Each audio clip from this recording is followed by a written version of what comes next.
The Duke called her far too old to be anyone's bride at a ball, not knowing she stood close enough to hear every word. By week's end, he was on his knee proposing. She said yes, but she hadn't forgiven him, and he hadn't told her the real reason why. This is the story of the spinster who became a duchess, and the lie that almost cost him everything. London, April, the third week of the season. The card room at Lady Pemberton's had grown too warm, candle smoke thickening the air above the tables, and Eleanor Whitfield had stepped toward the terrace doors for breath when she heard her own description spoken by a stranger. 25 come and gone, really, the man was saying low to a companion near the window. Accomplished enough, I'm told. Manages her father's old house admirably, but far too old to be anyone's bride now. Better suited to running someone's establishment than gracing it. He said it the way men said things about horses they had decided not to buy, not unkindly, which was somehow worse than cruelty. Cruelty required noticing you. Eleanor did not know yet that the man speaking was a duke. She knew only that he had glanced briefly toward where she stood near the card table with her aunt, and that his companion, a leaner, sharper-faced gentleman she recognized vaguely as a Mr. Annesley, had followed the glance and not quite hidden his wince. 28, in fact, not 25. She understood at once that he hadn't meant it as a precise guess, only as a category, a bracket past which a woman ceased to be a prospect and became instead a fixture, and that the imprecision didn't soften it in the least. If anything, it confirmed how little thought he'd given her at all. She had imagined, when she still imagined such things, that being told plainly she was unmarriageable would feel like a wound. It did not. It felt like an arithmetic problem someone else had finally bothered to solve, out loud, in public, where she could not argue with the sum. "Eleanor?" Her aunt's voice, low and urgent, at her elbow. Lady Constance Drummond had not heard the words, but she had seen Eleanor's face, and Lady Constance had spent 40 years learning to read faces at exactly such gatherings. "What's happened?" "Nothing," Eleanor said. "I think I should like some air," and discovered, turning, that her reticule had slipped its ribbon. The small leather ledger she carried everywhere, her father's before it was hers, its spine soft with handling, fell to the floor and skidded toward a pair of polished boots. The boots belonged to the man who had just called her unmarriageable. He bent for it before she could. He was tall enough that bending made him briefly, uncomfortably close, and when he straightened, he had already opened the cover, an old habit of curiosity, she would later learn, the same one that made him correct other people's addition without being asked, and found not a lady's diary, not pressed flowers, but 2 columns of figures in a careful, unornamented hand. Candle wax, 4 shillings. Mrs. Fell's wages owed, tenant cottage roof deferred again. "I beg your pardon," he said, and looked up and understood. From the stiffness in her shoulders, from the way the older woman beside her had gone very still, exactly whose book this was, and exactly who had been standing close enough, a minute earlier, to hear every word he'd said. "That is mine," Eleanor said, and held out her hand. He gave it back at once. "Forgive me, I didn't mean—" He stopped. There was no good way to finish that sentence, and he seemed, for a man clearly unused to being at a loss, to know it. "Oh, you didn't mean for me to hear you," Eleanor said. "I understand. Most people who say true things about a person prefer the person not be present for it. Good evening." She inclined her head with exactly the degree of correctness the situation required, no more, no less, and walked toward the terrace, her aunt half a step behind her, already furious on her behalf, in the particular silent way that meant questions would follow shortly. Behind her she heard Annesley say quietly, "Well, that went well, Aldemir." "So a duke, then, of course." The terrace air was cooler than the room, and Eleanor stood at the balustrade for a moment, doing nothing useful at all, only breathing, while London's lamplight smeared along the wet street below. "Who?" said Lady Constance, arriving at her shoulder with the particular gravity she reserved for genuine offences. "Was that man?" "The Duke of Aldemir, apparently." "Aldemir?" Her aunt considered this. 35, unwed, and I had heard his estate was— She stopped herself, perhaps remembering that financial gossip about a man who had just insulted her niece was not, currently, the point. "What did he say?"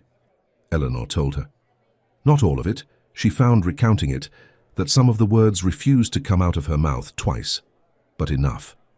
Lady Constance's expression went through several stages of outrage and arrived at something colder and more useful. 25, she said. "He hasn't even troubled to guess correctly. You are 8 and 20 and look better for it than half the girls inside who are 19 and terrified. I don't think he was guessing my age precisely, Aunt. I think any number past 5 and 20 would have served his purpose equally well. Which is worse? Constance said flatly. Not better.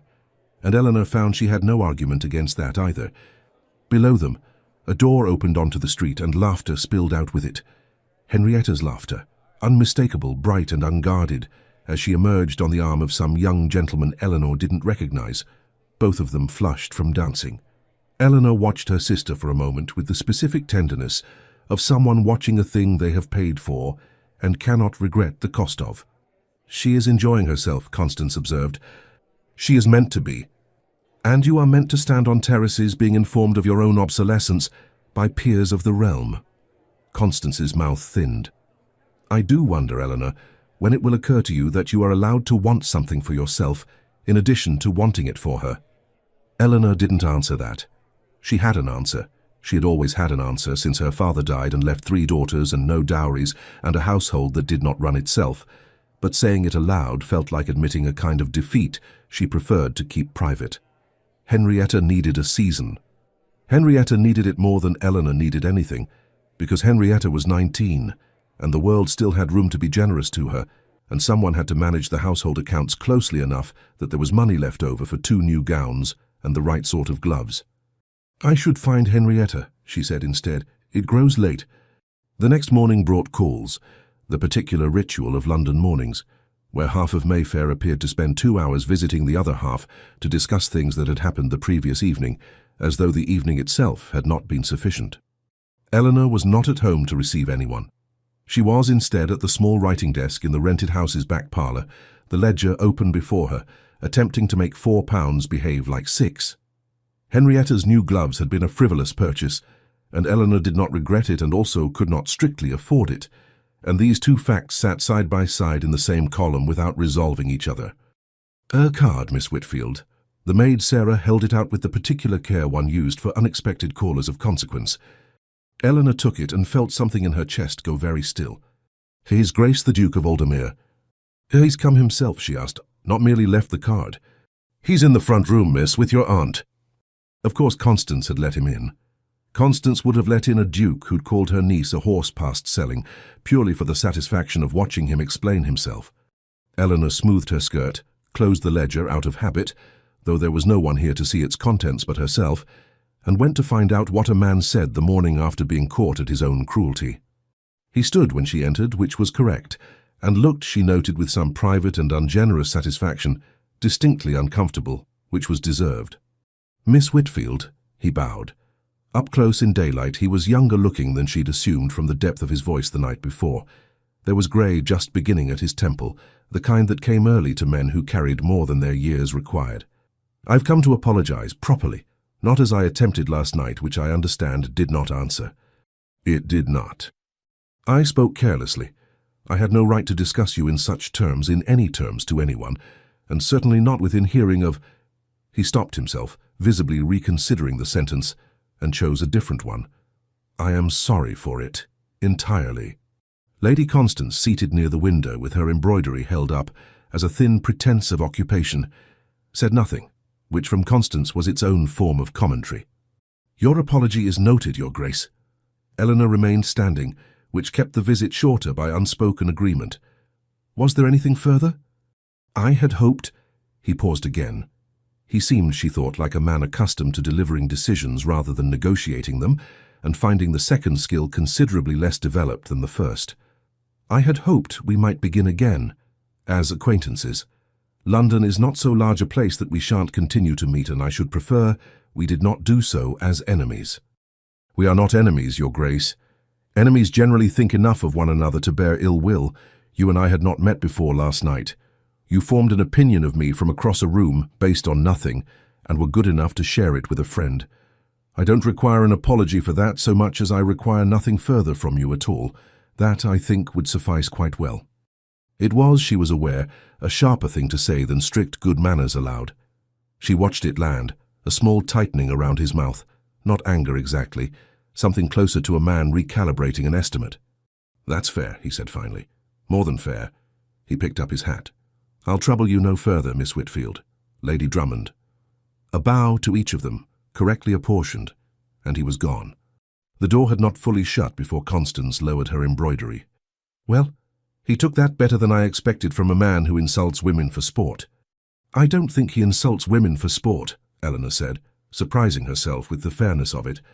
I think he simply didn't think of me as a woman who might hear him, which is its own kind of insult, but a different one. Does the distinction comfort you? No, Eleanor admitted, not particularly.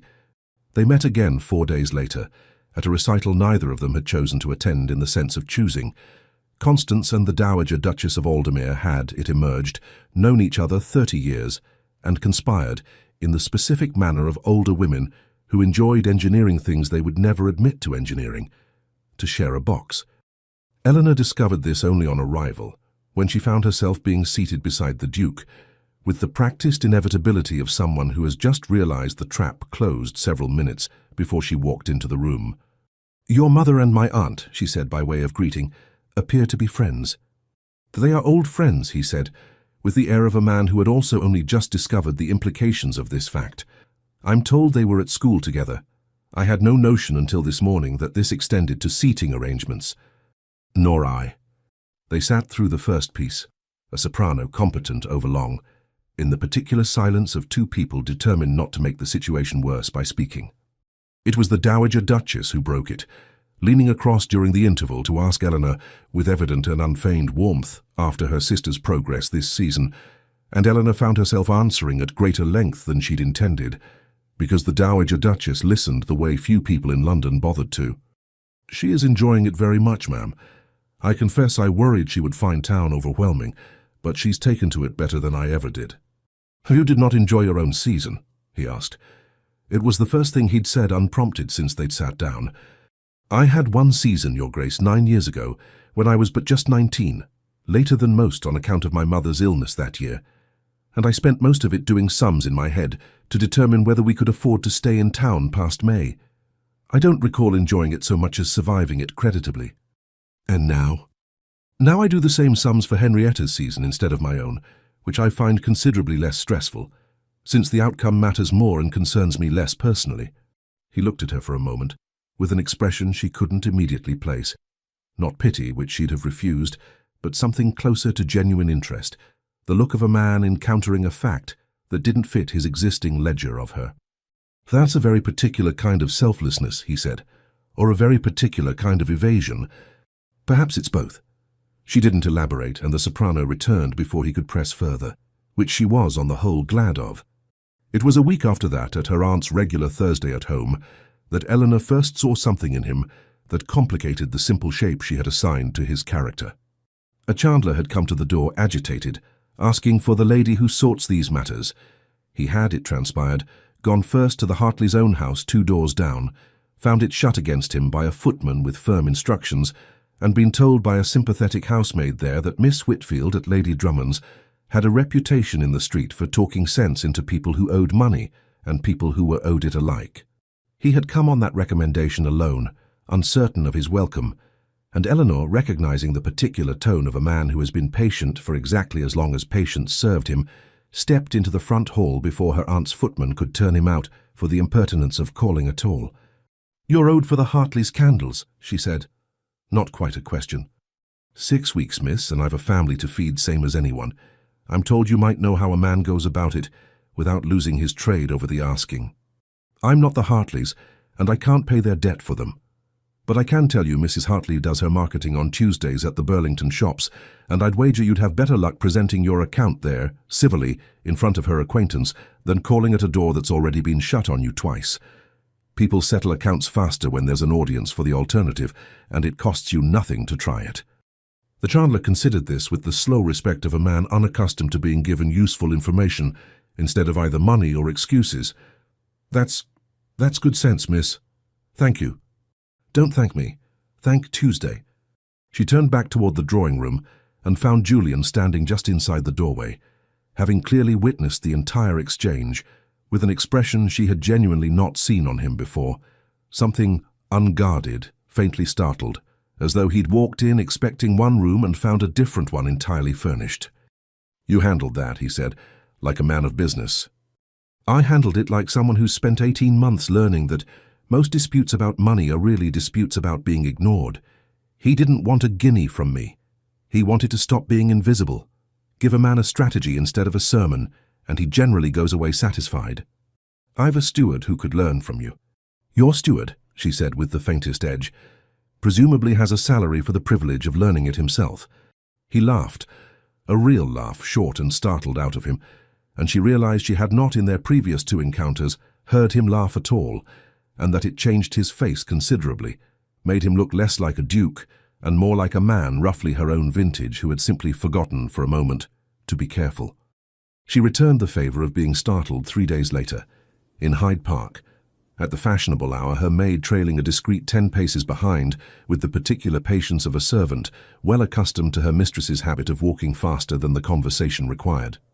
She saw him before he saw her, on foot, not on horseback, walking with a man she didn't recognize, an older fellow in plain but decent clothes, clearly not of his circle. They stopped near a bench.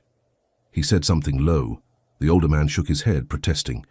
He pressed something into the man's hand regardless, folded paper, she couldn't see what, and the older man's protest died into something that looked, even from this distance, like the particular stillness of a person receiving more relief than pride, knows how to accept gracefully. Eleanor did not approach. She watched instead from beneath the brim of her bonnet, until the older man walked on and he remained a moment alone, looking after him, before he noticed her. Miss Whitfield. He looked for a half-second like a man caught at something, which interested her more than it should have. I didn't see you. I gathered. Was that one of your tenants? A pause. Former tenant from Aldermere. He came to town hoping for work and found none, and his circumstances have been difficult. He said it carefully, the way a man chooses words to disclose exactly as much as he intends, and no more. It's a small thing. It didn't look like a small thing to him. No, he admitted. Perhaps not. He fell into step beside her, an easy, unannounced thing, her maid adjusting her own pace behind them without comment. May I ask you something, Miss Whitfield, and trust you to answer honestly, rather than correctly? I generally prefer honestly. It requires less arithmetic. Do you think less of me still for what I said that first evening? She considered the question with the same care she gave a column that didn't balance, turning it over for the error rather than simply restating the sum. I think you said an unkind thing without knowing it was about a person who could hear it, which is a flaw of carelessness rather than cruelty. I also think a man who can be careless in a ballroom and quietly generous in an empty corner of a park within the same fortnight is not entirely the man I assumed from the ballroom alone. She glanced at him. I withhold final judgment, Your Grace. I find first impressions are rarely worth the confidence people place in them. That, he said, is either the kindest or the most damning thing anyone said to me this season, and I genuinely cannot tell which. Perhaps it's both, Eleanor said again, and this time when he laughed she found she didn't mind it nearly as much as she'd expected to. Annesley found him at his club 2 days later, in the particular hour of the afternoon, when men pretended to read newspapers while actually waiting to be interrupted, and Aldermere, recognizing the look on his friend's face, set his paper down before Annesley had finished crossing the room. You've been calling on the Whitfield household, Annesley said without preamble. I've called once, twice if you count the recital, which I didn't arrange.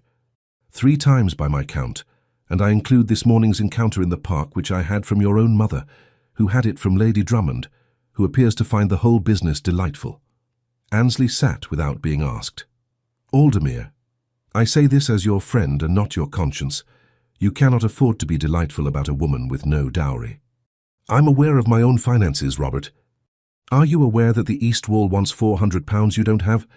That Hartfield's rents are 6 months behind because you haven't the funds to repair the cottages that would let him pay them, and that your mother has, within the last fortnight, mentioned no fewer than 3 times the excellent character and £30,000 fortune of Miss Carrow. A sum, I needn't remind you. That would clear every debt on the estate within the 12-month and leave you solvent for the first time since your father's death. I'm aware of all of that as well. Then what precisely are you doing in Hyde Park, escorting a woman who, however admirable, brings nothing to the arrangement but her own competence? He was quiet for a moment, turning his glass without drinking from it. I don't entirely know, he said finally, which was, for a man who prided himself on always knowing precisely what he was doing and why, a confession of some significance, and he heard it land in his own ears with more weight than he'd intended to give it. "Well," Annesley said not unkindly, "I'd suggest you find out before you do something neither your estate nor your good sense can afford."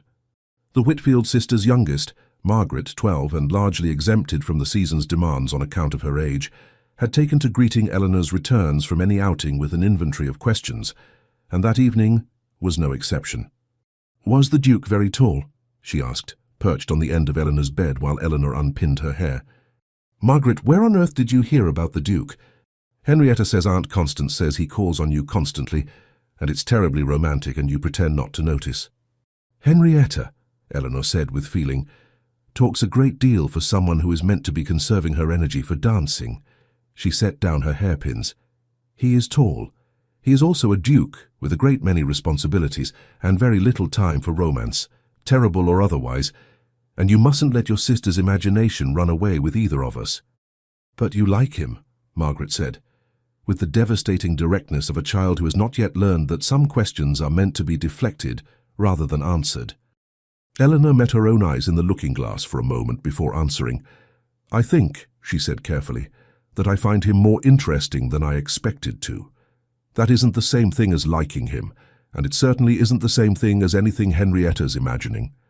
"That sounds like liking him with extra steps," Margaret said, with the satisfaction of a girl who believed she had won the argument, and went off to bed before Eleanor could construct a sufficiently dignified denial.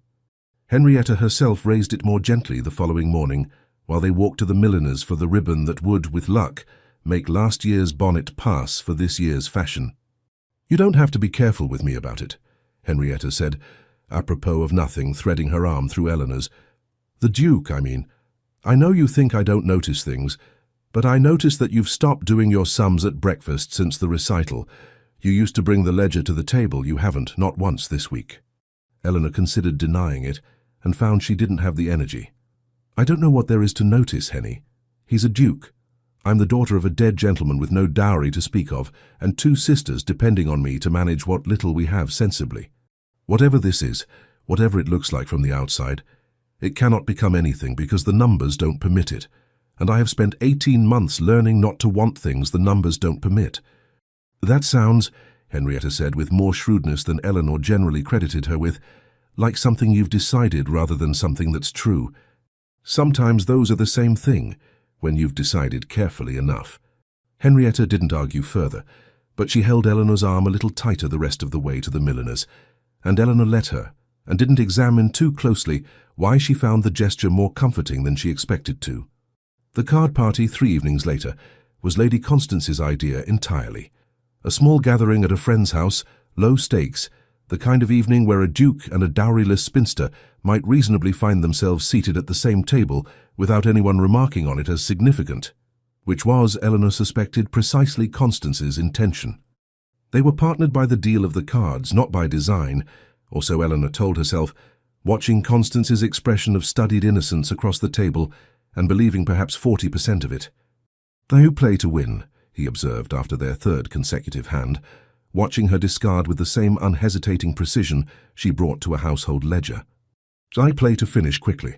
There's a difference, though it produces the same result. Most people I play cards with are trying to appear clever. You're trying to be correct. Appearing clever has never balanced a single account, Your Grace." "No," he agreed, with what she was beginning to recognize as his particular quality of attention, the sense that he was turning her sentences over afterward, examining them for more than they'd offered on the surface. "I don't suppose it has." They won the hand. They won, in fact, every hand that evening, with an ease that began to draw notice from the other tables, not because either of them was performing, but because they had fallen, without either acknowledging it, into the kind of unspoken coordination that card games occasionally revealed about people who hadn't yet admitted anything else to each other. Lady Constance, watching from the next table, said nothing aloud, but exchanged a long look with the Dowager Duchess that required no translation whatsoever. "We seem," he said quietly as the cards were gathered for the next deal, "to understand each other rather well for 2 people who met a month ago over an insult. Understanding each other at cards is not the same as understanding each other generally. Isn't it?" You read what I intend to do 2 moves before I do it. I find I'd rather like to know how you manage that. Practice, Your Grace. I've spent a great deal of time learning to anticipate where a shortfall will appear before it does. People aren't so very different from accounts in that respect. You watch closely enough, and the pattern declares itself. And what pattern have you observed in me? She considered him for a moment, the careful set of his mouth, the way his eyes hadn't quite stopped tracking her since the recital, the contradiction of a man who could be careless in a ballroom and generous in an empty park within the same fortnight. That you are a man trying very hard to look as though everything is in order, she said, while doing sums of your own, late at night, that don't yet balance. He did not answer that, he didn't need to. She watched the words land, watched something in his face go very still and very exposed for exactly as long as it took him to recover his composure, and understood, with a small, cold drop in her chest, not unlike the one she'd felt at the ball where this had all begun, that she had just told him something true that he had not told anyone. It was at Aldermere House itself, a fortnight later, at a ball his mother had insisted upon hosting.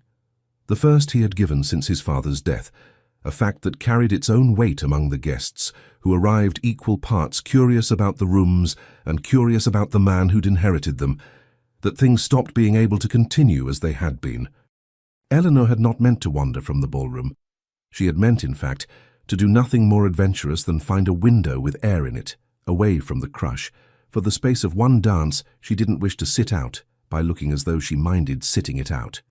But the corridor she chose led past an open door, and the open door led to a small library, dim and blessedly quiet, and on the desk within it sat a steward's ledger, open, abandoned mid-entry, lit by a single branch of candles burning low near the far wall.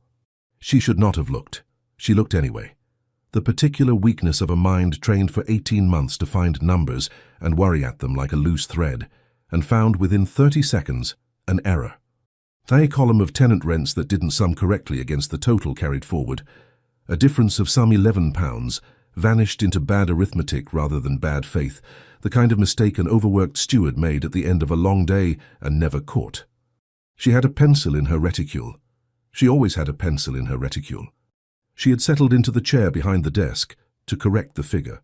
Low-backed, set well into the room's shadow, the candle's light falling mostly across the desk's far edge rather than where she sat, and was reaching to close the book when she heard voices in the corridor, close, unhurried, and recognized one of them before either speaker appeared, silhouetted, in the doorway.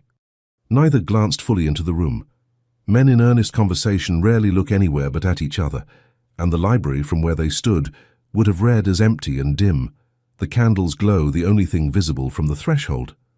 And I tell you, Robert, I've made my decision. His voice low, the particular flatness of a man who has argued himself into a position and intends to defend it by refusing further argument. Miss Whitfield, I mean to propose. Eleanor went very still in the shadowed chair and did not move. Because you esteem her, Annesley said, with an edge that suggested this was not the first time tonight he'd tried this conversation, or because you've convinced yourself it solves something it doesn't actually solve. Because she understands an estate ledger better than half the men I employ to manage mine. Because she handled a tradesman's dispute at her aunt's with more sense than my own steward shows in a month. Because she would never embarrass me, never overspend, never require management herself. She'd be running the house within a fortnight better than it's been run in a decade, and she'd do it whether or not there was a single shilling in it for her. Because that is simply the kind of person she is. His voice had gathered pace, the cadence of a man listing proofs rather than feelings, the precise tone Eleanor recognized from her own habit of justifying a difficult decision to herself by stacking reasons until they outweighed the doubt. It doesn't solve the money, no, but it solves the house. It solves the part of this that's been unmanageable since my father died, and that is not nothing, Robert. That is, in fact, the entire problem, dressed differently. And does it occur to you, Annesley said, quieter now, that you are describing a steward Aldermere, not a wife? There was a silence in the corridor. Eleanor, in the dark of the library, found she was no longer breathing in any sense that could be called normal. It occurs to me, he said finally, that I would rather have her managing my house and my life than any woman in London with £30,000 and nothing else to recommend her. I don't know what to call that, if not sense. They moved on, footsteps receding toward the ballroom, and Eleanor remained where she was for a long moment, the corrected ledger still open before her, £11 restored to a column that hadn't asked her to fix it. She had heard, almost word for word, the same sentence structure that had begun this entire acquaintance. A list of her usefulness, her competence, her suitability for managing a house rather than gracing one, only now delivered with respect instead of dismissal, which she discovered sitting alone in a stranger's library with her own pencil still in her hand. Did not feel like an improvement, so much as a more elegant repetition of the original wound. She closed the ledger. She found him 20 minutes later, near the terrace doors between dances, and did not wait for privacy she no longer felt entitled to expect from this house. "Your Grace, a word if you'd permit it." Something in her face must have told him this was not a request he could decline gracefully. He excused himself from the small group he'd been standing with and followed her the few steps to where the crowd thinned near the terrace. "I heard you," she said without preamble, "in the corridor with Mr. Annesley. I wasn't listening on purpose at first. I was in the library, in the chair, where you didn't see me. But I didn't make myself known once I understood what was being said, and I think you should know that, so we may at least begin honestly." He went very still. "Eleanor, you said I would manage your house better than it's been managed in a decade. You said I would never embarrass you, never overspend, never require managing myself. You said all of that the way a man describes a transaction he's satisfied with." Her voice held, barely, the precision she'd built her whole adult life around, the same precision that had once corrected a tenant rent in a stranger's ledger, without being asked. "I should like to ask you something, and I should like an honest answer rather than a correct one, since I find I no longer entirely trust the difference where you're concerned. Have you, at any point since that first evening, thought of me as anything other than a sum that happens to balance?" He opened his mouth. Whatever answer he had, and she watched him search for one, watched the particular helplessness of a man who has spent a fortnight building an entirely reasonable case and discovering, too late, that reasonable was not the same as true, did not arrive in time. "I thought not," she said quietly, without triumph, and there was nothing left in her voice but the flat exhaustion of having confirmed something she'd half expected from the very first night. "Good evening, Your Grace. Please give my compliments to the Dowager Duchess. It was a lovely ball." She left before the next dance began, found her aunt, made their excuses with a composure that cost her considerably more than it appeared to, and was in the carriage, staring at dark London sliding past the window, before she allowed herself to feel anything at all about what had just happened, and even then, she found, the feeling that arrived first was not anger. It was the cold, familiar arithmetic of having been right about herself from the very beginning, which she had hoped, foolishly, these past weeks had begun to be wrong. He did not sleep. He spent most of the night in his study at Aldermere House, the steward's ledger open before him, the corrected column in the margin staring back at him in a hand he now recognized instantly, small, neat, unhesitating. He had stood in that corridor and built his case like a man arguing before magistrates, and he had won the argument, and winning it had cost him the one thing he hadn't accounted for in any column, her good opinion. He called at the Whitfield house at the earliest hour propriety allowed. Sarah answered, and behind her in the front hall, Henrietta appeared, twisting her hands in a way that told him everything before she spoke. "My sister isn't receiving visitors this morning, Your Grace. Will she receive me this afternoon?" "I don't know that she'll receive you at all, sir, I'm sorry." Henrietta said it with genuine apology, not malice, and that somehow made it worse. "She's not been herself since the ball. She sat up half the night with the lamp lit. I heard her." He left his card anyway, though he had little faith in cards by this point, and walked the long way back to Aldermere House through streets just beginning to wake, and found that the walking did nothing whatsoever to settle the particular unease that had taken up residence in his chest since the terrace the night before. He did not see her that day. He did not see her the day after, though he called once more and was told with the same gentle apology that she was not at home. It was not until the third morning, a full 2 days after the ball, enough time, he understood later, for her to have decided something rather than merely reacted to something, that he found her at all, and even then it was by a chance he had stopped pretending was entirely chance. Having walked the same stretch of Hyde Park at the same early hour 3 mornings running on the theory that she sometimes did, when the fashionable crowd had not yet risen and the gravel paths belonged mostly to nursemaids and grooms exercising horses.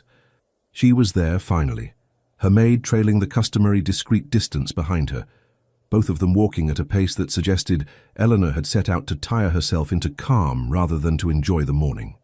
"Miss Whitfield." She did not stop walking, though her maid, recognizing him, slowed of her own accord and fell back several paces further, far enough to grant privacy without abandoning propriety entirely, the particular discretion of a servant who had clearly been told, at some point in the last 2 days, that this gentleman was not to be treated as a stranger if he appeared.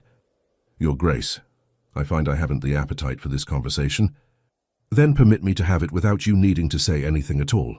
Walk if you like. I'll talk regardless, and you may simply continue setting whatever pace you've set, and I'll keep up or I won't." She slowed, which was not the same as stopping, but it was enough. He took it. "I built a case the night of the ball," he said. "The way I build every case I don't want to examine too closely. I listed reasons, competence, suitability. The fact that you'd never embarrass me, never need managing, would run the house better than it's been run in a decade. Every one of those things is true, none of them is why." "Then why, Your Grace?" Her voice was even, but her eyes, when she finally glanced at him, were not.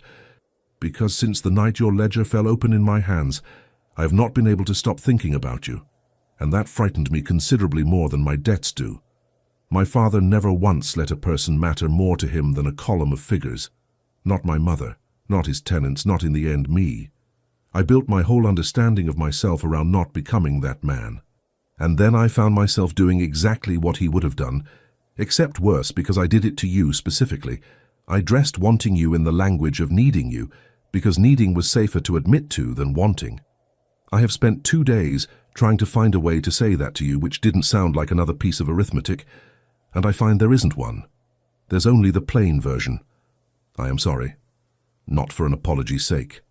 Because it was a lie, and you deserved better than a lie delivered as flattery." She had stopped walking now. The path was quiet around them, the early hour holding its particular hush, the only company a nursemaid with 2 small charges some distance off, and Eleanor's own maid, now a discreet shape near a stand of plane trees, conspicuously occupied with adjusting her bonnet ribbon. "I agreed with the first thing you said about me," Eleanor said. "Long before you ever said it aloud, I'd already decided I was too old, too plain a prospect, too burdened with sisters and debts to be anyone's bride, and I had built an entire life around not needing anyone to disagree with that assessment, because needing it disproven would have meant admitting I still wanted it disproven at all. When you said it at that ball, you didn't wound me, Your Grace. You confirmed something I'd already convinced myself of. That is what frightened me the night of your mother's ball, not that you'd reduced me to a sum, that I recognize the habit because it's mine as well." "You are not a sum, Eleanor." Her name, unadorned, no title attached to it, and he watched it land on her the way his own confession had landed on him 2 days before, too honest to deflect. "Julian." It was the first time she had used his given name aloud to him, and something in her voice broke slightly around it, not with weakness, but with the particular vulnerability of a person setting down a weight they had been carrying so long they'd forgotten its size. "I don't know what to do with a man who is careless in a ballroom and honest in an empty park 3 mornings running."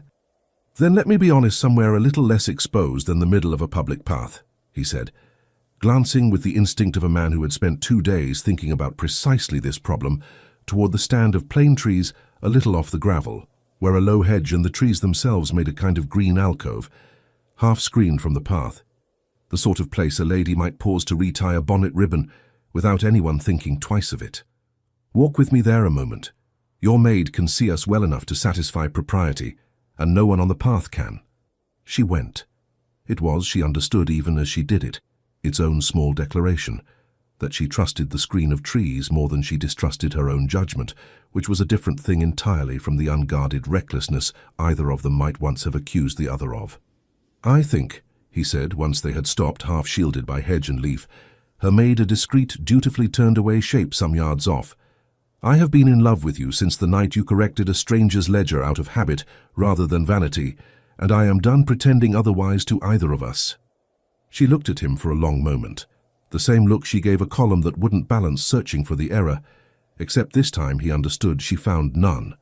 He kissed her there, in the green half-light between the hedge and the trees, screened from the open path though not from the morning itself, and she did not pull away, did not glance toward the gap in the leaves to check who might see beyond her own maid, only lifted her hand to the lapel of his coat, as if to confirm he was real, and let the kiss answer what neither of them had quite managed in words. When it ended, neither moved very far. "We have just done something extremely unwise," Eleanor said, slightly breathless, for two people who pride themselves on caution. "Yes," he agreed. "I find I don't regret it." "No," he said, "neither do I." He took her hand properly, the way he should have asked to in the first place. "Eleanor, I am not going to ask you to marry me today behind a hedge, having just kissed you without permission and several months too late to call it sensible. You deserve a proper asking, and I find I rather want to give you one. But I needed you to know before anything else was said between us that this was never about a column that balanced. It was always simply you." She laughed, an unsteady, astonished sound, nothing like the composed precision she usually allowed herself. "Then I suppose, Your Grace, you had better come and ask properly, before my aunt deduces what's happened from my face alone and tells the entire season before you've had the chance." "Your maid already suspects something," he said, glancing toward where the woman stood with her back still studiously turned. "I'd wager she has it halfway round the servants' hall by luncheon. Mary is entirely loyal and entirely unable to keep a secret from the cook. You have perhaps 3 hours, Your Grace, before this is common knowledge below stairs in 3 separate households. Then I had better not waste any of them." He came the following afternoon, not to the front parlour where he had delivered his first stilted apology, but asked instead, through Henrietta, whether Miss Whitfield might receive him in her father's old study, the small back room where the real accounts were kept, where Eleanor did the work no one in society ever saw. She found this request, when Henrietta relayed it with poorly concealed curiosity, more disarming than any bouquet could have been. He arrived carrying, instead of flowers, a leather portfolio considerably larger than her own modest ledger, and set it on the desk between them without ceremony. "These are the Aldermere accounts," he said, "the real ones. Not the version I've let London believe, solvent, merely cautious, but the actual state of the estate, the east wall, the tenant arrears, what my father left undone for 30 years because discussing money with the people who worked his land struck him as beneath a duke's dignity." He opened the portfolio, turned it toward her. "I want you to look at this before anything else is said between us, not because I require your approval of the figures, because I find I cannot ask you to share a house with me while keeping its true condition hidden from you, the way I've kept it hidden from everyone else for 3 years. Eleanor drew the portfolio closer and began, without asking permission, to read. The columns, the deferred repairs, the rents uncollected out of a misplaced sense of gentility that had cost the estate considerably more than honesty would have.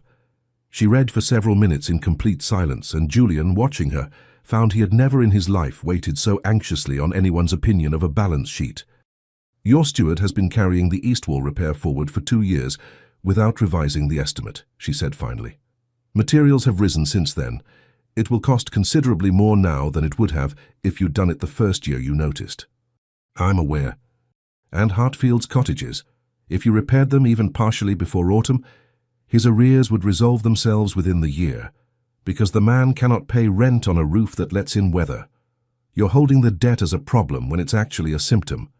"That," he said, with the faint, helpless wonder of a man watching a thing confirm itself exactly as he'd hoped, "is precisely what I thought, and precisely what no one in my circle has had the nerve to tell me plainly, because they are all too busy being delicate about my father's mistakes to mention that I am compounding them." "I'm not being delicate, Your Grace." "No," he said. "You never have been. It's the thing I love best about you." He took the portfolio gently from her hands, set it aside, and reached instead for both of hers. "Eleanor Whitfield, I am not a wealthy man, whatever the title suggests. I am, in fact, considerably poorer than half the men your aunt would consider a sensible match, and I'm asking you to marry a debt-laden estate and a duke who spent a humiliating fortnight convincing himself that wanting you required a practical excuse. I have none to offer now. Only that I want you, your judgment, your honesty, your habit of correcting other people's arithmetic without being asked, beside me for the rest of my life, regardless of what the columns say. Will you have me?" The ledger sat open between them still, her father's old habit and his father's old failure, laid side by side on the same desk, and Eleanor found that this, of every romantic moment she had once privately imagined and then carefully stopped imagining, was the one that actually undid her. Not a grand declaration in a ballroom, but a man handing her his true accounts and asking for her opinion of the land before he asked for her hand. "Yes," she said, "though I should warn you, Your Grace, I intend to revise that east wall estimate myself before the week is out, and I shall expect to be consulted on every repair thereafter." "I would expect nothing less." He kissed her again, there in her father's old study, with considerably more privacy and considerably more tenderness than the park had allowed. And outside the door, where Henrietta had been listening with an enthusiasm she made no effort to disguise, a small, triumphant sound escaped that brought Lady Constance hurrying from the next room, demanding to know what, precisely, had happened. What followed in the weeks before the wedding carried its own small accumulating proofs, the kind neither of them had thought to ask for, and both treasured more for that. There was the waltz lesson the Dowager Duchess insisted upon, in the Aldermere ballroom empty of guests, a chaperone of impeccable correctness installed in the corner with her needlework and her very deliberate inattention. Julian discovered within the first turn that Eleanor already knew every step perfectly, and had simply allowed him to believe otherwise, because she had wanted, she admitted laughing, an excuse to be held by him in something resembling private, before she had to be polite about it in public. "You've been performing ignorance," he said, spinning her with rather more confidence than the lessons strictly required. "I have been performing nothing, Your Grace. I have simply allowed you the satisfaction of teaching me something, which men generally enjoy a great deal more than they admit, and which costs me nothing but a little patience. That is either very wise or very wicked." "I find," Eleanor said, echoing an old habit of his own phrasing back at him with evident pleasure, "that it is generally both." There was the walk through the kitchen garden at Aldermere, overgrown and badly tended like everything else his father had neglected, where Julian produced from his coat pocket, not jewellery, but a small paper twist of seeds, lavender, thyme, the particular variety of climbing. Rose her mother had grown at the house they'd lost, because she had mentioned once in passing, months before, that she missed having a garden to manage, and he had remembered. "You remembered that," she said, turning the paper twist over in her hands as though it weighed considerably more than it did. "I remember everything you've ever told me, Eleanor.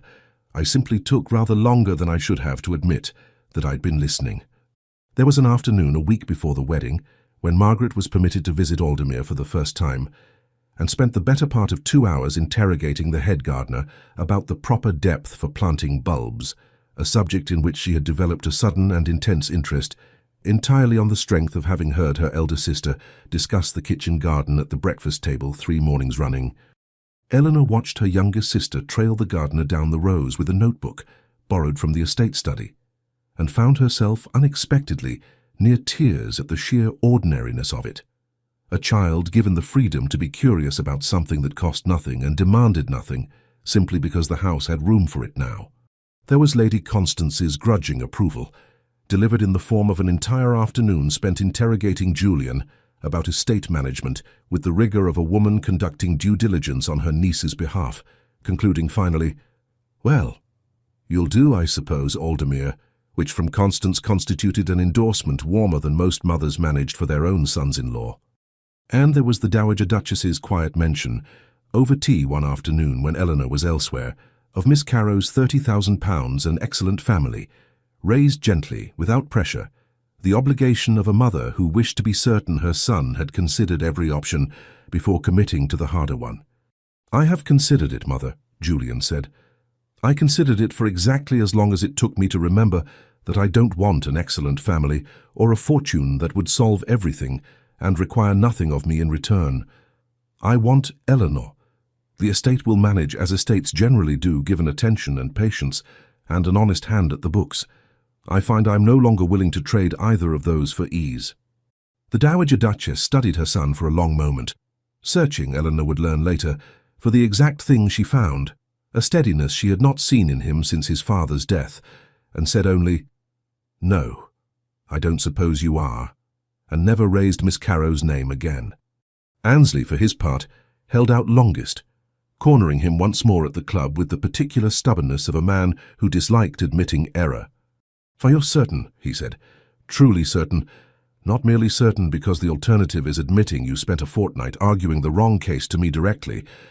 I'm certain, Robert, and I'd ask you to stop raising it as a friend before I'm forced to stop asking and simply tell you to." Something in his tone, flat, final, entirely unlike the careful self-justification Annesley had heard a month earlier, settled the matter. "Well," Annesley said after a pause, with the air of a man surrendering more gracefully than he'd expected to. "I was wrong then, about the numbers being the whole of it. I'll stand for you at the wedding, Aldemir, and say so publicly, if it will satisfy your sense of justice." "It will do nicely," he said, and meant it. The wedding was by deliberate and mutual choice modest, a small church near Aldemir, rather than a fashionable spectacle in town, a guest list assembled from people who actually cared for them, rather than people who wished to be seen caring. Henrietta and Margaret stood near the front, Margaret in a state of barely contained delight at being permitted, finally, to attend something this interesting. Lady Constance occupied the front pew with a handkerchief. She insisted twice she did not require and used regardless. Annesley stood for Julian and, true to his word, told anyone within earshot afterward that he had been entirely wrong about the numbers being the whole of anything worth having. Eleanor wore her mother's gown, altered, and carried nothing but a small bouquet of lavender and climbing rose cut from the garden she had begun, in the weeks since the proposal, to bring back to life with her own hands. The old ledger she did not carry at all. For the first time in 18 months, she had walked somewhere without it, and found, to her own surprise, that she had not once reached for it out of habit. The vows were plain, the kind exchanged by two people who had already said the difficult things to each other in a park and a study, and had nothing left to perform for an audience. The first year of their marriage was not, Eleanor would later admit, entirely without its frictions. Two people accustomed to managing things alone do not become, overnight, people who manage things together, however willing both might be. There was a week in November when Julian, out of old habit, settled a tenant dispute without consulting her, and was informed with considerable precision exactly why that habit would not serve either of them going forward. There was an afternoon in February when Eleanor, equally out of old habit, attempted to economize on the household accounts in a manner that would have left the nursery understaffed before either of them had quite admitted aloud that a nursery might soon be wanted, and was gently, firmly overruled. They learned by increments the particular difficult art of disagreeing without retreating into the old solitary competence either had relied upon before the other existed. By the second spring, the east wall stood repaired. Finished, Eleanor noted with some satisfaction, at least once a week for a month afterward, considerably ahead of the steward's revised estimate, a fact she attributed to having stood over the man's shoulder twice weekly until he stopped padding the figures out of habit. Hartfield's cottages had new roofs against the winter, his arrears resolving themselves, as Eleanor had predicted, into nothing at all once the man could keep his family dry. Two other tenant families, watching the change, had begun making improvements of their own, the particular contagious optimism that took hold on an estate. Once people believed, finally, that the next decade would not simply repeat the last. Their first child, a daughter, arrived the following winter.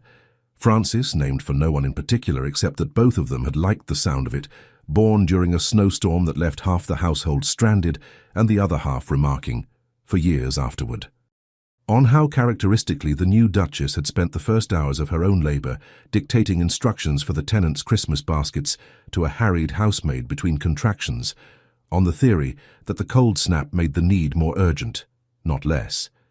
Julian, pacing the corridor outside in a state Annesley later described as considerably less composed than any man I have seen negotiate an actual financial crisis, held his daughter for the first time with the particular wonder of a man encountering a column of figures that could not for once be reduced to any sum at all.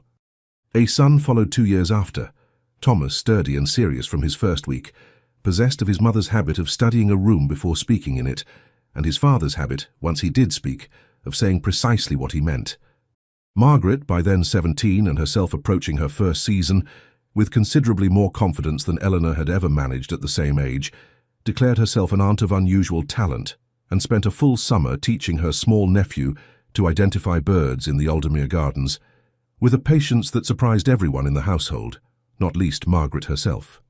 It was on an ordinary afternoon some years later, autumn settling early and gold over the Aldemir fields, that Julian found his wife at the estate desk in what had once been his father's study, and was now, unmistakably, hers as much as his, ledgers open, but not the small worn book she had carried for a year and a half before he ever knew her name.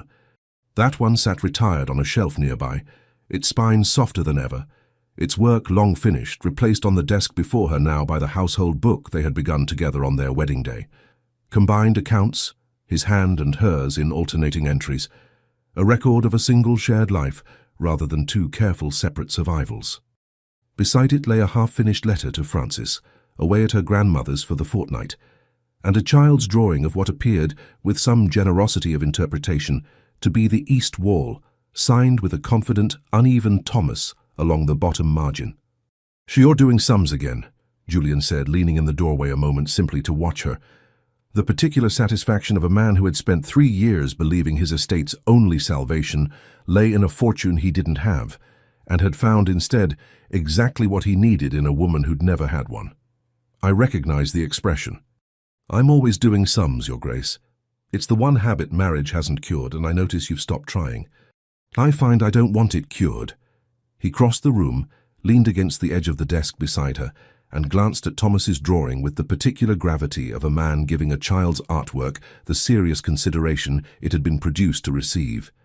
"He's given the wall a remarkable number of bricks, rather more than it actually has, I think. He's an optimist.